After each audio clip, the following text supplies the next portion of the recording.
ताप आजाराविरुद्ध तुमच्या शरीराचे संरक्षण की धोका? तुमच्या मुलाला ताप आला की तुम्ही जास्त काळजी करता का आणि लगेच डॉक्टरांना कळवण्यासाठी फोन उचलता का? अनेक पालक तसे करतात, कारण वैद्यकीय व्यावसायिक डॉक्टर आणि नर्स यांनी त्यांना असे मानायला लावले आहे की सर्व ताप धोकादायक असतात. डॉक्टरांनी ही चुकीची समजूतही अधिक बळकट केली आहे की मुलाच्या तापमानाची उंची म्हणजे तो किती आजारी आहे याचे मोजमाप आहे. म्हणूनच ताप हे असे लक्षण आहे ज्यामुळे बालरोग तज्ज्ञाकडे येणारे सुमारे 30% रुग्णांची नोंद होते. जेव्हा तुम्ही तुमच्या मुलाला बालरोग तज्ज्ञाला फोन करून सांगता की तुमचे मूल आजारी आहे, तेव्हा त्याचा पहिला प्रश्न जवळजवळ नेहमीच असतो, तुम्ही त्याचे तापमान घेतले आहे का?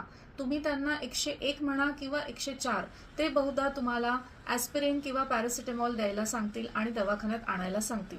डॉक्टरांच्या दवाखान्यात हो, बहुतेक ठिकाणी नर्स सर्वप्रथम मुलांचे तापमान घेते आणि ते चार्टवर लिहिते. त्यात काहीच चुकीचं नाही. वाढलेले तापमान हे निदानासाठी एक महत्त्वाचा धागा ठरू शकते, विशेषतः डॉक्टर पुढील तपासणीत इतर गोष्टी पाहतात तेव्हा. समस्या अशी आहे की तापाची उपस्थिती अनेकदा त्यापेक्षा जास्त महत्त्वाची मानली जाते.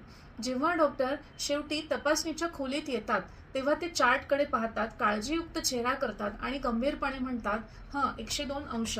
बरं, आता ह्या तापासाठी काहीतरी करायला हवं. हे दिशाभूल करणारे स्थिती आहे, कारण फक्त ताप असणे म्हणजे काहीतरी उपचार करणे आवश्यक आहे असे नाही. जोपर्यंत इतर लक्षणे जसे की अत्यंत सुस्ती, असामान्य वर्तन, श्वास घेण्यास त्रास किंवा डिप्थेरिया, मेनिंजायटिस यासारख्या गंभीर आजारांची चिन्ह दिसत नाही, तोपर्यंत डॉक्टरांनी तुम्हाला काळजी करण्यासारखे काही नाही असे सांगून तुम्हाला आणि तुमच्या मुलाला घरी पाठवलं पाहिजे. डॉक्टरांचा तापाकडे असलेला हा दिशाभूल करणारा जास्त लक्ष पाहता सर्वेक्षणामध्ये बहुतेक पालक तापाला खूप घाबरतात. हे आश्चर्यकारक नाही. तापासाठी सर्वात उत्तम सुरुवातीला होमिओपॅथी ही वापरली गेली पाहिजे आणि तिथेच बाळांची प्रतिकारशक्ती सुधारण्यासाठी प्रयत्न केले पाहिजेत.